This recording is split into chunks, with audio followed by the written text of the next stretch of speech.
The Romans threw out their Etruscan king in 509 BC and eventually rose to dominate the continent.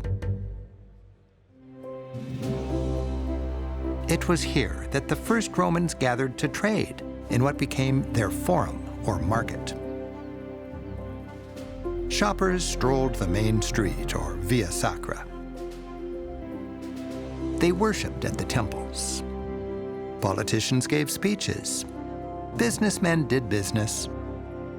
And there was a wide-open piazza where they hung out, much as Italians still do to this day. Art permeated ancient Rome. To better appreciate how and why, I've invited my favorite Roman tour guide, Francesca Caruso, to take us back. This is a city of builders. Yeah, but the Romans are really practical people and great builders. And one thing that's interesting is that the Romans built a lot for people, not just for the gods, not just temples, but roads, sewers, bridges. And all of their buildings have to have three qualities. All their buildings have to be solid, useful, and beautiful. So I know this was the political and commercial center, but I can't imagine what it must have looked like in the day. Well, imagine standing here at the peak of the empire. We would have been surrounded by these immense buildings covered in marble, gleaming in the sun. All of the bricks in here must be imagined with a veneer of marble. White, certainly, but also an element of color. I imagine the city as just gleaming white marble. No, the classical white never existed in classical times. We have to get rid of this idea that Rome was a forest of white marble only. It's not true. There was color everywhere. And then we have to imagine this city and this place completely filled with statues, thousands of statues, maybe in Rome as many as one every two people. We imagine them as those empty-eyed white ghosts staring into nothing in museums, but those statues were painted, and they looked incredibly realistic. Painted eyes, painted hair, maybe a skin tone, maybe part of their clothing painted. So you could say Rome really was the city of art. It was. The Romans would never understand why we would have to pay a ticket to go see art in a museum behind a rope or behind glass. The art that we see in museums today lived with them, around them, wherever they went. And then on a celebration day when they had a big procession coming down the main street?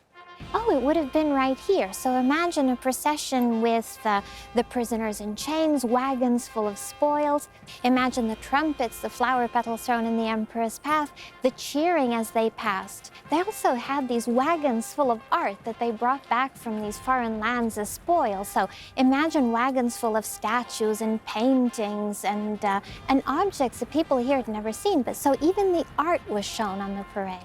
And the art and the festival and the pageantry, it was a kind of propaganda. Yes, it's making everything visual. You're showing that you conquered. You use art and architecture to say that you're in power and that it's better to obey. Yes, it's all propaganda. So just how big was Rome at its peak? At its peak, the Roman Empire went from Britain all the way to the Middle East, and every inch of land overlooking the Mediterranean Sea was Roman. And they called the Mediterranean Mare Nostrum, our sea. Eventually, Rome did not refer just to the city, but to the entire Roman world. If you had to sum up the key to success for the Roman Empire, they're so successful. The Roman Empire was successful because of brutal military force, without a doubt, but also an incredible talent for assimilation. They assimilated their cultures, they admired them. Think of the reverence for Greece, for example. And Egypt. They were fascinated by Egypt and its antiquities, and they used Egyptian art both as propaganda and as inspiration. Think of the obelisks. There are more obelisks in Rome than there are in any place, even in Egypt. And they are everywhere today, and they were everywhere in antiquity, and they stood for the fact that Rome had taken over Egypt. But there was even an ancient Roman who had a tomb made in the shape of a pyramid, so we even have an Egyptian pyramid in Rome. And when you think of assimilation, that really included other people's religions. The Romans assimilated the gods of the people that they came into contact with and conquered. They actually invited them to come to Rome and protect them too. So in the Roman Empire, you could worship your own gods and keep your own customs as long as you obeyed and you paid your taxes.